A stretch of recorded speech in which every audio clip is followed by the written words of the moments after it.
Okay, folks, welcome back. We're going to be looking at a amplification of order block theory. We're specifically dealing with the mitigation block.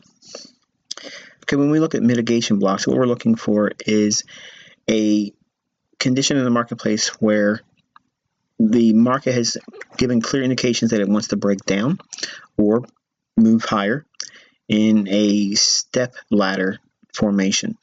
In other words, like selling rallies or buying declines. Buying declines in bullish markets and selling rallies in a bear market.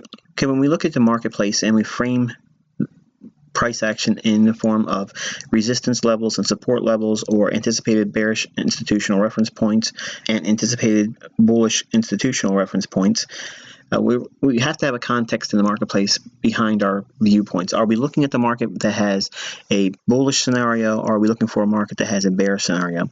In this example, we're going to look at a market that has a bearish example. When we're looking at a market that is moving up into a potential bearish resistance level, market typically will move up and move into a old high. It could be an old low. It could be a bearish order block. It could be a breaker that we'll learn more about. It could be a multitude of things that would lead your opinion into the realm of resistance. Okay, but without going into great detail what that may be, there's multiple opportunities to frame that idea of being resistance. If a resistance level is expected, or you anticipate some selling pressure at a particular level, as is indicated here, what we do is we wait for price to indicate a confirmation that there are willing sellers up there. If the market does show a repricing and it rallies one more time up to it, what we're going to be doing is monitoring, does the market have a willingness to want to break down? And eventually the market will show signs that it does in fact want to break lower. Now, if you look at this specific pattern here, this is what is referred to as an M pattern. Why? Because it looks like a giant M. Okay, well, when you have this pattern here, it's a failure swing with a confirmation break in market structure. That low right here is what you're going to be utilizing to frame the context of a market structure shift. So when that shift in market structure is seen here with a break below that old low, that gives us confirmation that the market does in fact have participants on a large scale willing to drive prices lower. And that's what we need as small traders. We have to have the willingness to have the smart money indicate their cards, if you will. In other words, show their hand.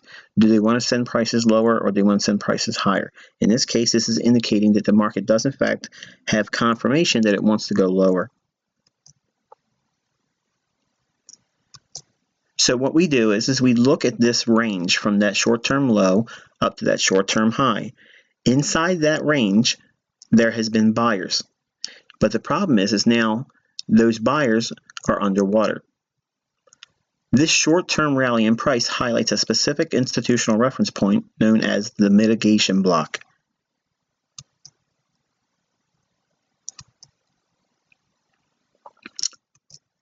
Once price posts a market structure shift lower, your attention as the trader moves to this specific low in price, right there. Inside that low, what we're going to be focusing on is the last down candle, because the last down candle is where the buying took place right before that little short-term rally up. Since price broke below that low at a subsequent later time, which is really there's no rule as to how long it takes before that low is violated. We just note it, and when it's broken, it's seen as a short-term support level that's given way with a bearish context behind it. So when we see that, we're seeing the evidence is that there are smart money entities behind the marketplace driving price lower. Now, at first glance, it looks like, well, this is a missed opportunity. But no, what we do is we focus on this low, because that last down candle will give us a bearish level to sell into. When price drives back up into that old short-term low we just referenced, there's going to be 3 reference points that you need to be aware of. The market structure shift is seen here. We're retracing back into it. right there. What 3 points are used at this moment? You have point A, point B, and point C. When price action returns to the point of A reference, the long positions taken from A to B price swing will have an opportunity to liquidate or mitigate their losses that were occurred during the price move from B to C. Now this can result in new lower price swings to C for retesting, or a significantly lower price move into a support level that's under the market price.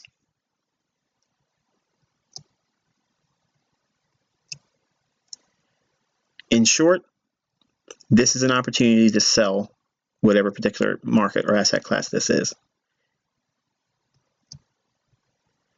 As the market breaks lower, let's say you look at the chart and this is what you see here. It does not mean that you've missed an opportunity. It just means that now you have a new opportunity that's unfolding. Do the longs in here, in that short-term low to that short-term high, do they need to be mitigated? We don't know for certain, but if we do have a belief that price is going to be moving lower longer term, that there's an unrealized lower support level or sell-side liquidity that has not been tapped into yet, we could be viewing this short-term rally in here as an opportunity for a new selling opportunity. We have another market structure shift. So where's our focus? Given what was explained in the previous example, where's our focus right now as a trader? Why are we looking at a specific level, and what are we anticipating?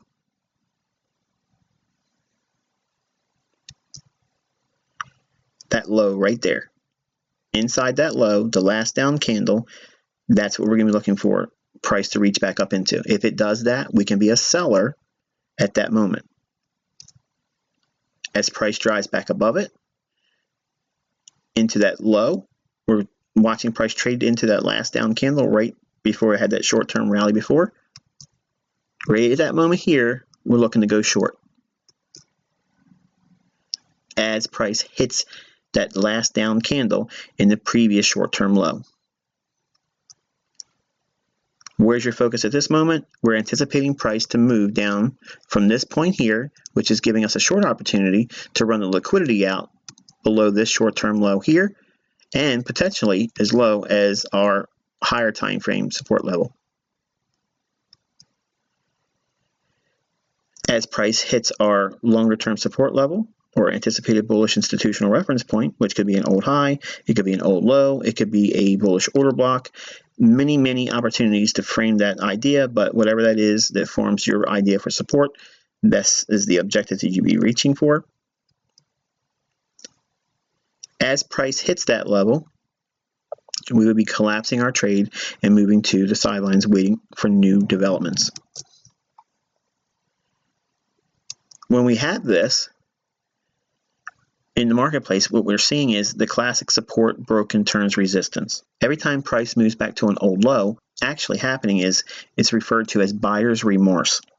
The buyers at the previous short-term low that saw a short-term pop in their favor, then eventually saw the market break below that low they bought at. When price gets back to that level, they're remorseful for buying it, so they bail. But on an institutional level, the smart money understands these short-term fluctuations, and they can drive price on a short-term basis higher or lower through manipulation. So if they're going to manipulate price on the short term by having large orders come in and push and bully market pricing around, they're going to want to liquidate those positions because just like anyone else, they don't want to incur losses. So this gives them the opportunity to mitigate those losses. Premium price highs are bought by less informed traders and sold by smart money. Which are you going to be grouped in? Okay, folks, we're going to look at a quick example. And I'm going to draw your attention to a liquidity void in here. And there's equilibrium of that liquidity void, body to body end, or is the open and close. And we're going to highlight that reference point here, so the halfway point of this equilibrium. The idea is we broke this high back here. We're expecting continuation on the upside. Market trades higher, but it shows a breakdown in here. Okay. In here, this failure swing right there, we're going to be looking at this low. And I'm just going to drop horizontal lines in on the respective lows.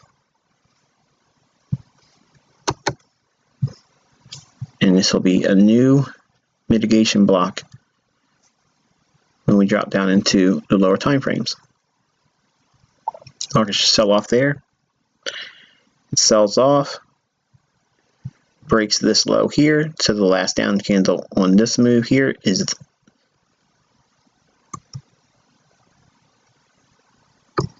there. So once price trades back up, that's a sell right in here. It shoots it, just overshoots it by a little bit, but nonetheless it breaks lower right here. So now our attention is on this low. Every rally that sees lower prices needs to be mitigated right here. So if we trade back up to that low, that's a sell. Right there is a sell. We're going to be aiming for a move back below this low,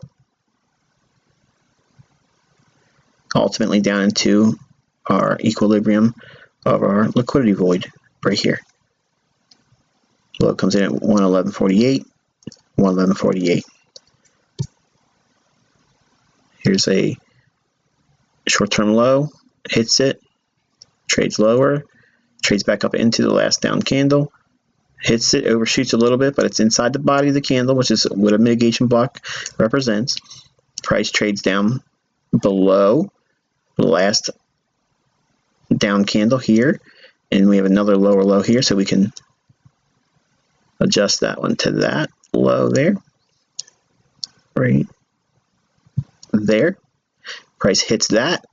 Objective is going to be break below this low, sells off, goes through it, and ultimately goes down into our mean threshold of the liquidity void.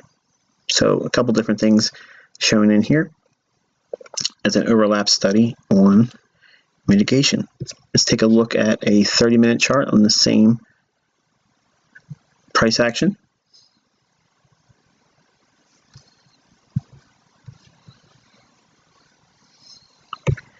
Here's a mean threshold of the liquidity void.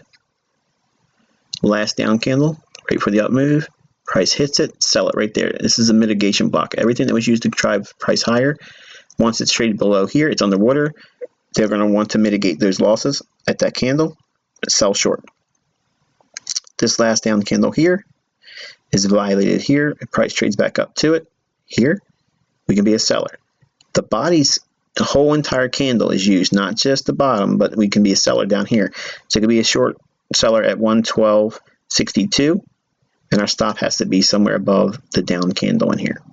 Okay, so that high on this candle comes in at 112.89, so it needs to be above that in the form of a stop. So we could be seeing just a little bit of drawdown in here, about 20 pips or so, but never getting much above this down candle. Price trades lower, violates a very convincing break down here. Last down candle, the low, trades up. Now again, notice the body of the candle is not violated.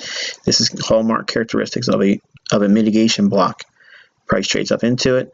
We're expecting prices below this low now, and then ultimately reaches down into our mean threshold of the liquidity void. Then ultimately, I'll give you a view of what took place. Price eventually started to move back up. So hopefully this has helped you with mitigation blocks. We will still talk more about it again in the PDF file for your December 2016 ICT mentorship study notes. Until next time, I wish you good luck and good trading.